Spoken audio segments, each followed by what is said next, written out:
Lembrar aí o Go Camp, parece que no ano passado eu vim aqui próximo foi um fim de semana depois também do Go Camp, e o ano passado o Go Camp foi muito maneiro, mas esse ano foi mais especial. Vocês acham isso? Sim, foi muito especial. A gente viveu ali momentos assim incríveis mesmo. Deus se manifestou de forma poderosa, maravilhosa. A gente ouviu muitos testemunhos que foram impactantes, e foram impactantes porque glorificavam o nome de Deus. Mas e depois daqueles dias? Como será a nossa vida? O que fazer depois de experimentar e ver o que Jesus pode fazer? Queria que você prestasse atenção nessas perguntas. Você se sente cheio do poder do alto, cheio do poder do Espírito? Como você se sentiu lá? E a gente não vai falar aqui de nenhuma esquisitice, de nenhuma loucura, né? A gente não vai falar de nada superficial. Convido a você que não assistiu, a pregação do pastor Felipe, assista da semana passada, falando sobre o Espírito Santo, para não haver nenhum equívoco aqui no nosso meio. Mas a pergunta é essa: seu coração continua vibrando intensamente por Jesus?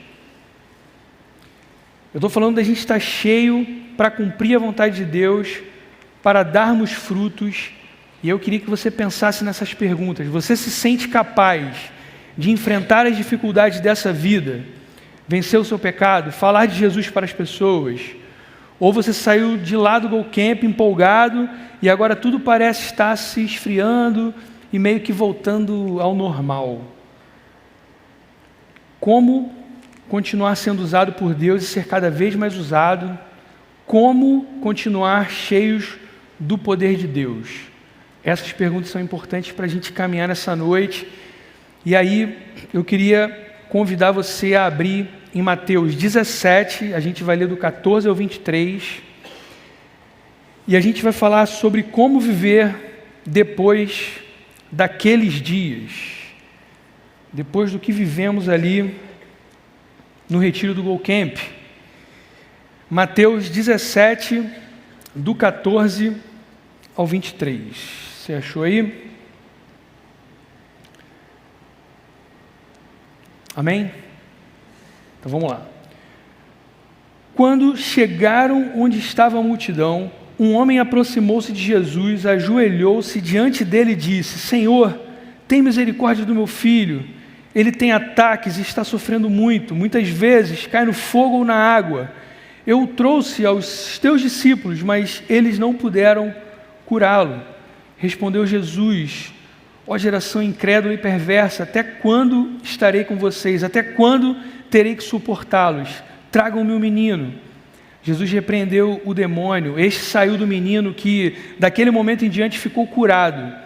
Então os discípulos aproximaram-se de Jesus em particular e perguntaram: por que não conseguimos expulsá-lo?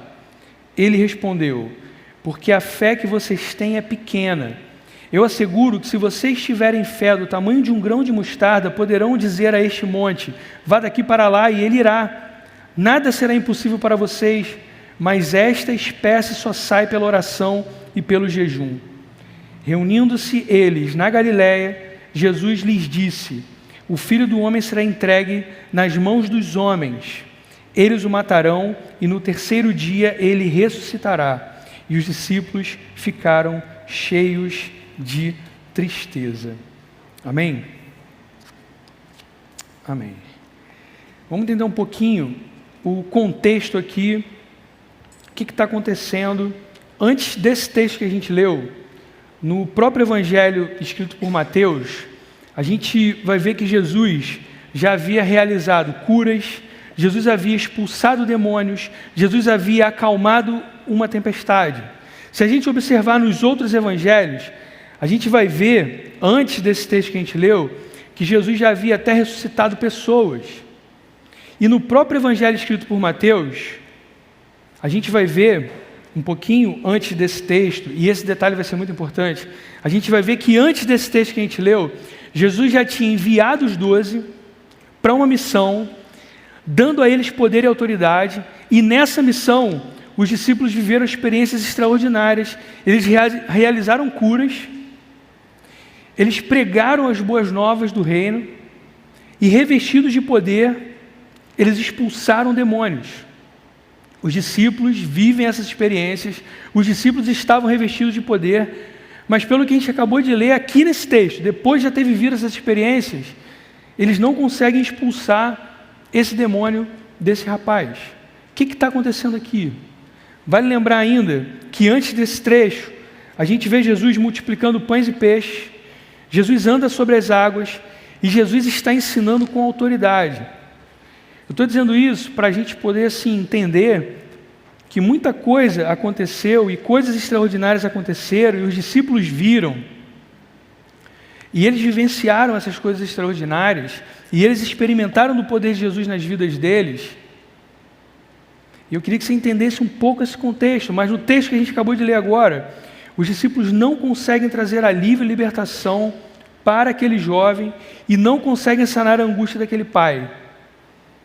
Eles não são usados para a glória de Deus naquele momento, e pelo que a gente acabou de ler, eles não são usados porque a fé que eles têm é pequena. A gente acabou de ler isso.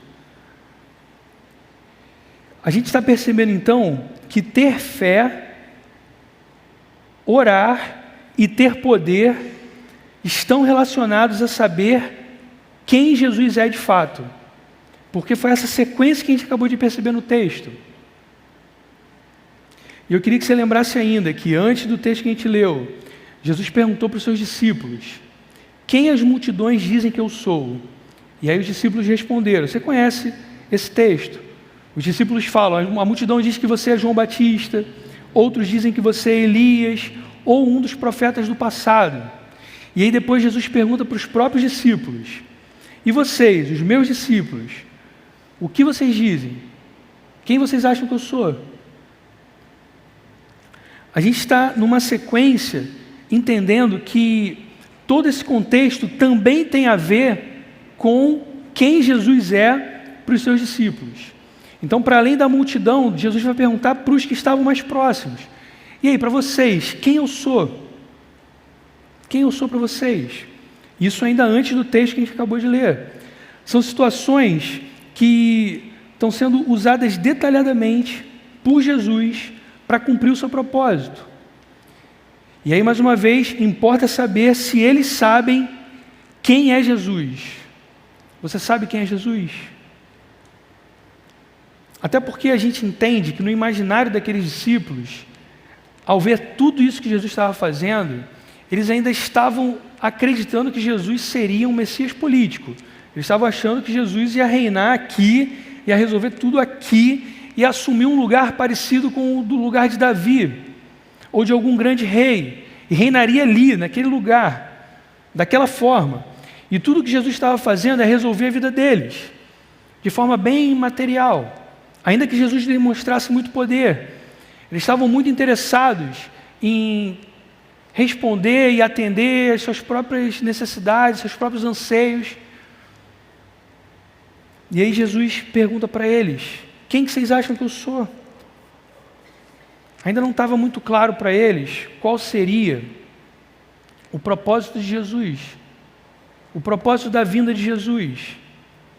Então Jesus perguntou um pouquinho antes desse texto que a gente leu: quem vocês acham que eu sou? E depois Jesus diz, a gente acabou de ler: é necessário que eu, Jesus, sofra muitas coisas e seja rejeitado pelos líderes religiosos, pelos mestres da lei, seja morto e ressuscite no terceiro dia. Jesus está dizendo para eles que o reino dele não é desse mundo. Essa é a questão. Jesus morrerá pelos pecados dos que nele crerem, pelos pecados dos discípulos, pelos nossos pecados. Por que Jesus está falando essas coisas? Por que ele fez essa pergunta aos discípulos? Mais uma vez, importa que eles entendam quem Cristo é. A gente vai falar hoje muito sobre isso, sobre fé, sobre obedecer, sobre ter poder. Isso tudo está muito relacionado ao nosso coração saber de fato quem Jesus é e qual o propósito dele, qual foi o propósito dele. Isso definirá tudo no coração dos discípulos. Saber quem Jesus é definirá tudo nos nossos corações. Saber quem Jesus é vai definir a nossa vida. Jesus está dizendo, entendam, meu reino não é desse mundo. Mais do que curar fisicamente, eu vim curar a alma. Mais do que resolver um problema aqui temporário, eu vim resolver o maior problema de todos, que era o fato de vocês, em função do pecado, irem para o inferno, passar a eternidade longe de Deus. É disso que Jesus está falando. E ele vai ter que cumprir essa missão, ele vai ter que ir para Jerusalém, ele vai ter que se entregar, ele vai ter que morrer. Jesus está dizendo isso para os discípulos: parem de olhar para essa vida da forma que vocês estão olhando. Antes de viver, ore. É isso que Jesus está falando. Antes de decidir, busque a vontade de Deus. É isso que Jesus está falando durante todo esse tempo com os discípulos. Busque a vontade de Deus na palavra dele. Não fique preso a esse mundo. É isso que ele está falando para os discípulos. Jesus está dizendo: seja obediente, ore, ouça as minhas palavras, seja cheio do poder pelo seu braço. Jesus falando para os discípulos e obviamente falando para a gente: pelo seu braço você não vai conseguir nada, você vai ficar cansado. E muitas coisas você nem vai conseguir, não vai dar. A luta não é contra a carne, pare de lutar com as armas desse mundo. Jesus está dizendo: eu tenho todo o poder, eu cuidarei de vocês, busquem, eu aumentarei a fé de vocês, vejam o meu exemplo. É isso que Jesus está falando e demonstrando. Mais uma vez, importa saber quem Jesus é. Depois de tudo que eles estavam vendo, depois de tudo que eles presenciaram, depois do que eles experimentaram, e eles foram numa missão, e eles pregaram a palavra, eles curaram, eles expulsaram demônios. Mas interessa saber quem Jesus é. Eles estavam cheios de poder, mas aqui eles não estavam mais. Interessa saber quem Jesus é. Jesus sabe da percepção equivocada dos discípulos, por isso que ele está fazendo essa pergunta para eles. Jesus diz aos discípulos: olha, eu vou ter que ir para Jerusalém, eu vou me entregar nas mãos dos sacerdotes, mesmo sendo inocente, eu vou ser crucificado, e eu vou ressuscitar ao terceiro dia. Essa é a minha missão, esse é o meu propósito. Se eu não fizer isso, nada se resolverá. Isso é o mais importante. É disso que Jesus está falando. E aí, um pouquinho antes do texto que a gente leu, a gente está passando um pouquinho pelo Evangelho escrito por Mateus, né? E um pouquinho antes do texto que a gente leu, Jesus vai subir ao monte com Pedro, Tiago e João. É Mateus 17, você conhece esse texto. É o momento da transfiguração. No monte, a gente percebe Jesus orando, e vemos que o rosto de Jesus e as vestes de Jesus resplandeceram como o sol. Moisés e Elias aparecem em glória. É um texto fantástico. Jesus conversa com eles sobre a sua ida para Jerusalém. Jesus irá para a cruz para nos libertar dos nossos pecados. Aí surge uma nuvem, envolvem eles naquela nuvem, e no meio da nuvem vem uma voz dizendo: este é o meu filho amado, a quem me agrado, ouçam-no.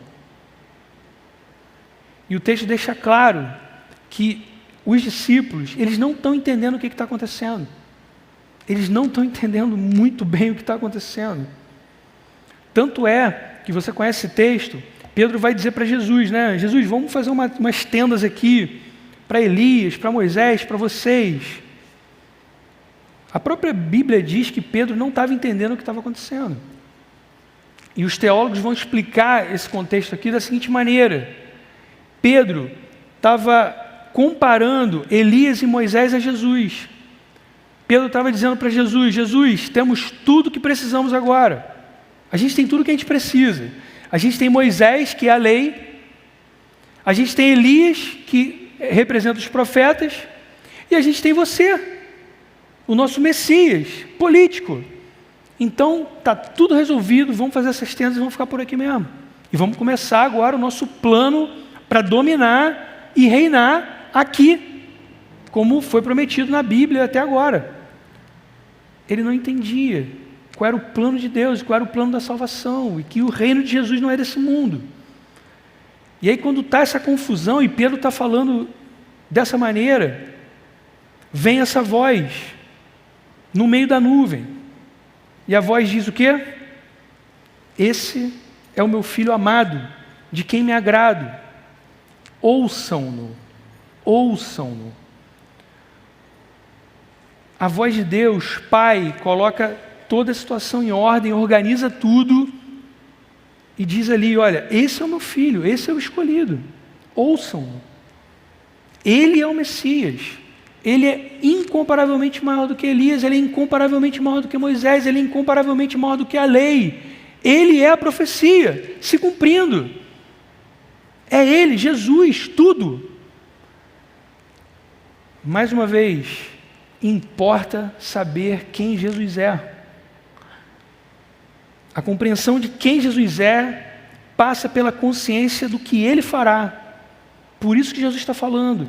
Para de achar que eu vou governar aqui. Eu vou para Jerusalém. Eu vou morrer. Eu vou me entregar. Não vai ser fácil. Vocês vão me negar. Vocês vão fugir. Mas eu vou ressuscitar. Jesus está tentando mostrar para eles. Eles não estão entendendo. Jesus está falando do seu sacrifício. Pois só Ele poderá fazer. Ele vai fazer o que ninguém jamais fez. Amém?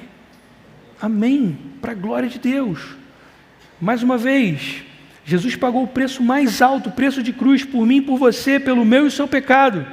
Observe então o equívoco de não entender que Jesus é o centro, Jesus é o maior, Jesus é tudo. O que a voz de Deus Pai diz? Este é o meu filho, ouçam-no. No outro evangelho, esse é o escolhido, ouçam-no. É isso que a voz de Deus Pai está dizendo. Pedro vê os milagres, os discípulos veem os milagres, os discípulos veem tanta coisa, mas eles ainda não compreendem de fato quem é Jesus, de modo verdadeiro, de modo profundo. João, o que isso tem a ver com estar cheio do poder? O que isso tem a ver com estar cheio do poder do alto? A gente vai prosseguir. Pedro vê os milagres, mas não compreende de fato quem Jesus é, de modo verdadeiro, de modo profundo. Da mesma forma, os discípulos, com uma fé pequena, com uma compreensão turva. Então, Jesus desce do monte e a gente chega no texto dessa noite. E aí aparece esse pai desesperado. É o texto que lemos.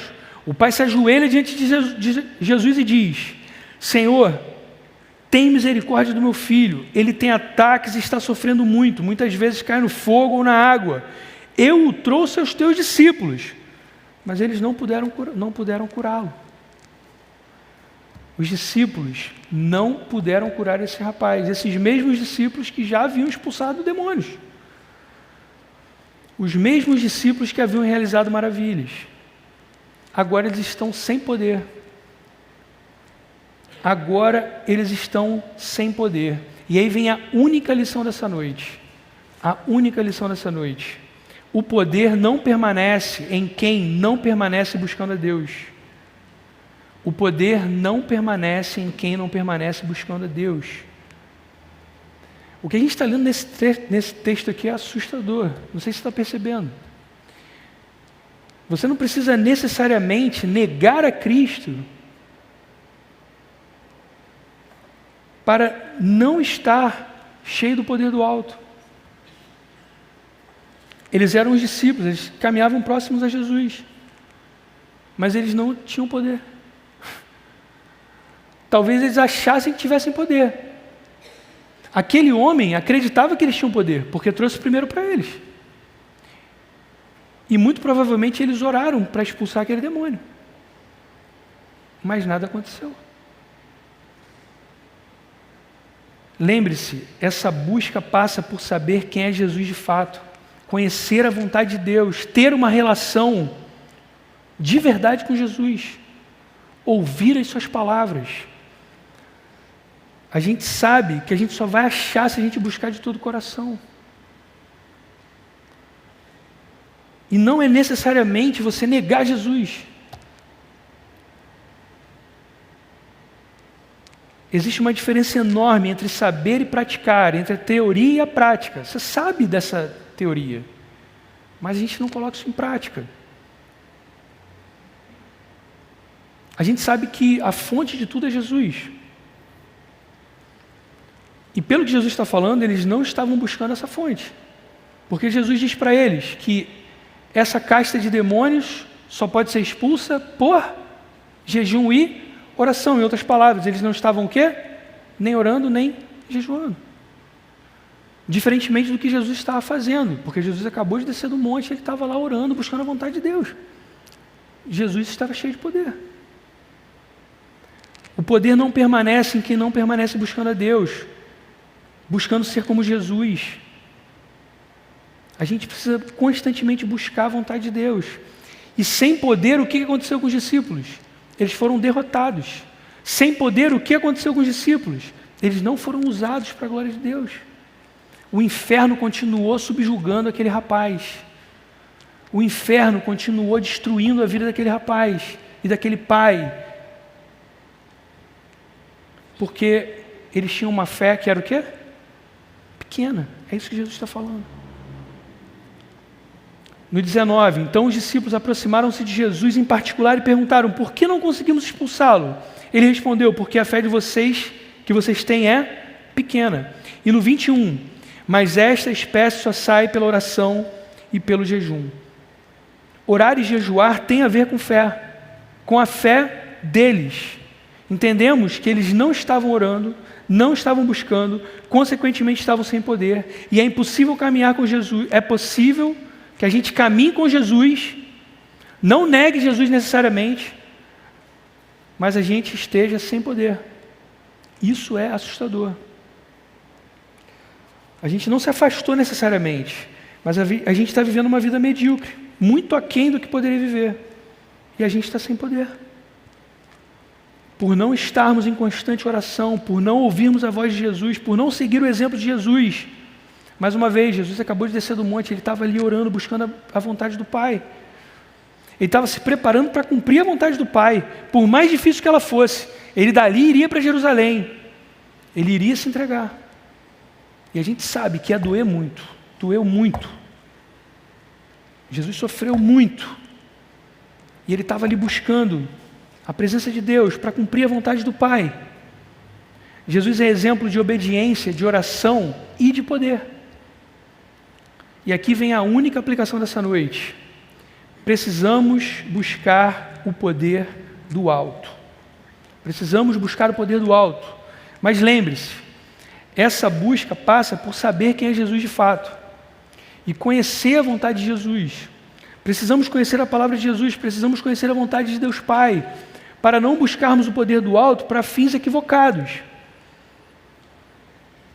Precisamos buscar o poder do alto. Não dá mais, não se conforme mais com uma vida medíocre, sem fé, sem poder. O que aconteceu no Go Camp? Houve uma manifestação especial da parte de Deus, um mover especial. Mas e depois daqueles dias?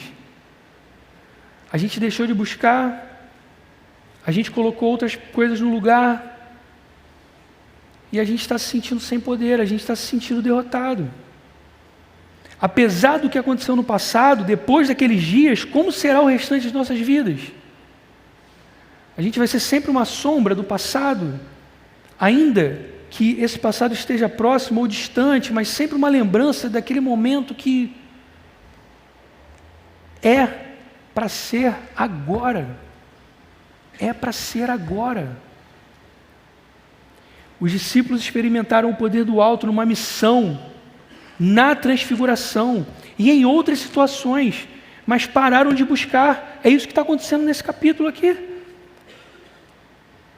E é o que a gente está vendo no texto. E nós, depois de experimentarmos o que experimentamos no Go Camp, como que serão nossas vidas depois daqueles dias? Seremos uma imagem pálida, cinzenta, triste do que a gente poderia ser? Sabemos que o poder não está em nós, vem de Jesus. Por que no Go Camp tudo fluía? Por que lá tivemos novas experiências com Deus? Por quê? Lá foi muito impactante, mas e agora? Parece que passou, a vida voltou. Ou então está passando, né? Você ainda está ali, mas está passando. Parece que está escorrendo das mãos e não tem mais jeito. Na verdade, gente, o que aconteceu lá revela o quanto o impossível se torna possível. Porque um pouco antes do Go Camp, a galera estava se preparando, não estava? Estava lendo a palavra, estava orando, estava jejuando. E no Go Camp, a galera estava lendo a palavra, estava orando, estava buscando a presença de Deus.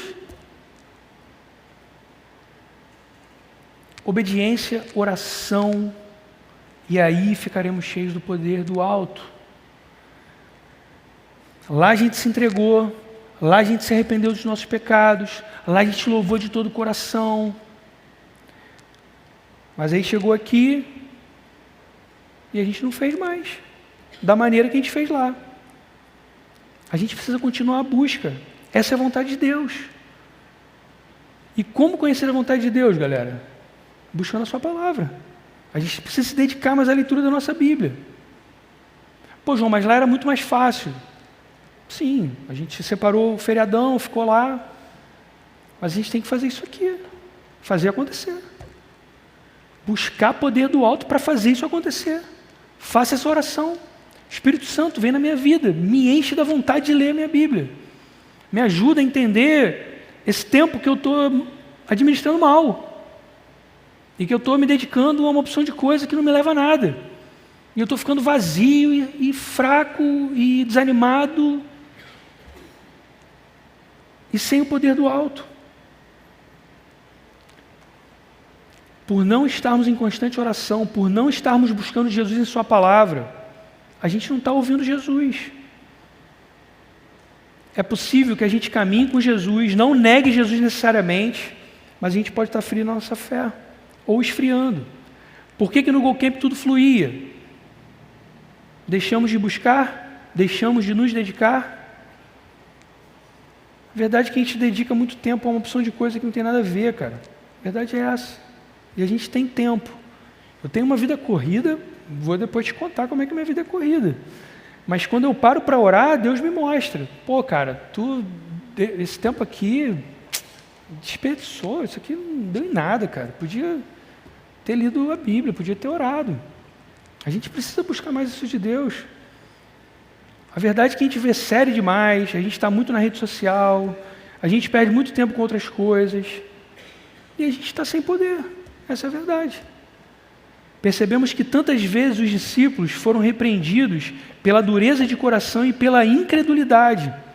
Na verdade, os discípulos, segundo Jesus, eles eram tolos e tardios de coração para crer. O que aconteceu com aqueles homens? Como a vida daqueles homens mudou? Depois de todas aquelas experiências, sabe o que aconteceu? Jesus foi de fato para Jerusalém. Jesus se entregou à morte. Jesus se entregou à humilhação. Ele foi espancado. Ele foi cuspido. Jesus foi insultado. Ele foi moído. Ele foi abandonado pelos discípulos. Ele foi crucificado. Mesmo sem pecado. Jesus, que tem poder sobre céus e terra, sobre principados e potestades, se entregou por obediência e amor, por mim e por você. Jesus se entregou pelos nossos pecados, Ele morreu, mas Jesus ressuscitou. Você crê que Ele ressuscitou? Você crê que Ele ressuscitou de verdade? Olha o que está escrito em Lucas 24, 49. Jesus, Ele se encontra ressurreto com os discípulos. E Ele diz para os discípulos: eu envio a vocês a promessa de meu Pai, mas fiquem na cidade até serem revestidos do poder do alto. Permaneçam até que venha o Espírito. Permaneçam até que venha o Espírito. Até que venha o Espírito. Jesus ressuscitou e o Espírito foi enviado. O que aconteceu na vida daqueles homens? O que aconteceu nas nossas vidas? Jesus ressuscitou, amém? O Espírito foi derramado, amém? Viveremos uma vida medíocre sem poder, sem fé, sem coragem. Continuaremos perdendo nosso tempo. Em Atos 2, vemos a vinda do Espírito no dia de Pentecostes. Estamos reconciliados com Deus, amém? E não tenha dúvida sobre o Espírito Santo. Ouça as pregações, ouça a pregação de semana passada, do pastor Felipe, ouça a série de pregações sobre o fruto do Espírito. Viva para a glória de Deus. A gente não está falando aqui de nenhuma maluquice, amém? A gente está falando de viver com o poder do alto, para a glória de Deus. As autoridades, os líderes, aí em Atos 2, desce o Espírito. Em Atos 4, as autoridades, os líderes religiosos e os mestres da lei, reunidos em Jerusalém, estão interrogando Pedro e João. Você conhece esse texto também? Pedro e João estavam curando, pregando, e naquela ocasião houve a conversão de cerca de 5.000 homens. Então Pedro e João estão sendo interrogados. Pedro, cheio do Espírito Santo, é o que diz o texto, ao falar com aquelas autoridades, afirma que aqueles homens, aqueles líderes, eram culpados por crucificar Cristo, mas que Cristo ressuscitou. E aí as autoridades, sabendo que todos em Jerusalém sabiam que eles tinham realizado um milagre notório, as autoridades dizem para Pedro e para João: a gente vai liberar vocês, mas para de falar, para de ensinar sobre Jesus. Ao que diz Atos 4, 19 e 20? Mas Pedro e João responderam, e antes diz que Pedro está cheio do Espírito Santo, mas Pedro e João responderam: julguem os senhores mesmos se é justo aos olhos de Deus obedecer aos senhores e não a Deus, pois não podemos deixar de falar do que vimos e ouvimos. O mesmo Pedro vacilante, o mesmo Pedro que negou Jesus diante de uma serva, agora ele reafirma Jesus na frente das autoridades. Por quê? Porque Jesus ressuscitou, amém? Porque o Espírito Santo foi derramado. Isso tudo depois de que Jesus ressuscitou, depois que o Espírito Santo foi enviado. Creia, busque o Espírito Santo, vamos buscar mais e mais. Estamos falando sobre ser cheios do poder de Deus, sobre ser cheios do poder do alto. O Espírito Santo habita em você, amém? Amém, mas a gente precisa buscar estar cheio. Precisamos nos encher. Estamos falando de sermos cheios do Espírito Santo para servirmos a Deus, pregarmos o Evangelho, não negarmos a Jesus. Sempre que a gente estiver diante de alguém, a gente ter coragem de falar de Jesus para essa pessoa. Você está sem coragem? Você está sem poder. Você está sem poder. Você viu uma pessoa doente, você não teve coragem de orar por ela? Você está sem poder do alto. Eu estou sem poder do alto. Você não está se dedicando mais à palavra de Deus? Você está sem fé, você está sem poder. A gente tem que parar de perder tempo. A gente precisa se encher da palavra, a gente precisa orar mais. Quando a gente estiver junto, a gente precisa falar mais de Deus. A gente precisa falar das coisas de Deus. Pô, muito maneiro, cheguei aqui, a galera já comentando comigo, parei com um irmãozão aí, comentando o que Deus tem feito na vida dele. É isso, cara, é isso que enche o nosso coração. É isso que enche o nosso coração. Vamos fazer mais essas coisas. Amém? Amém. Vamos encorajar mais a galera. A gente vai viver o fruto do Espírito, que é o quê? Amor, alegria, paz, paciência, amabilidade, bondade, fidelidade, mansidão e domínio próprio. A gente vai ter coragem de servir no ministério da igreja. E não, chegar no retiro para um recomeço, sair do retiro, começar a desanimar, para depois ter outro retiro, para a gente ter um outro recomeço. Claro, às vezes a vida é bizarra e você vai dar umas tropeçadas aí doida. Acontece, cara, acontece. Mas, imaginem se a gente conseguisse se manter firme. Para pensar nisso. Se a gente começasse a se encorajar mesmo a se manter firme. Começar a ler a Bíblia na pressão. Imagina se a gente orar, se a gente buscar, se a gente ouvir a voz de Deus. Imagina se a gente viver como se Jesus tivesse ressuscitado de verdade. E como se o Espírito Santo tivesse descido de verdade.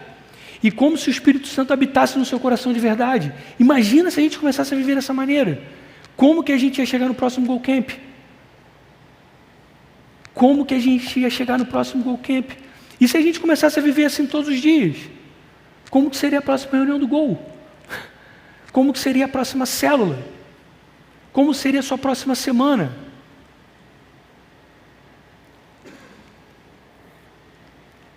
A gente pode viver dessa forma. A gente pode viver dessa forma. Vimos o que a busca antes do Go Camp gerou. Vimos o que a busca no Go Camp gerou. Que depois daqueles dias, sejamos ainda mais apaixonados por Jesus, ainda mais fiéis à sua palavra. A gente precisa orar. Espírito Santo, enche a minha vida. Enche a minha vida. Eu estou cansado de viver vazio.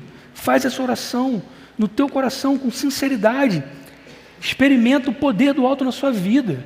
Não é para viver maluquice, é para vencer o pecado, é para ter coragem de falar de Jesus para as outras pessoas, é para ter coragem de orar pelas outras pessoas. É disso que a gente está falando, de assumir compromisso na igreja, de assumir compromisso com as outras pessoas. É disso que a gente está falando. Só com esse poder que a gente vai poder viver dessa forma. Ou a gente vai continuar vivendo essa vida medíocre.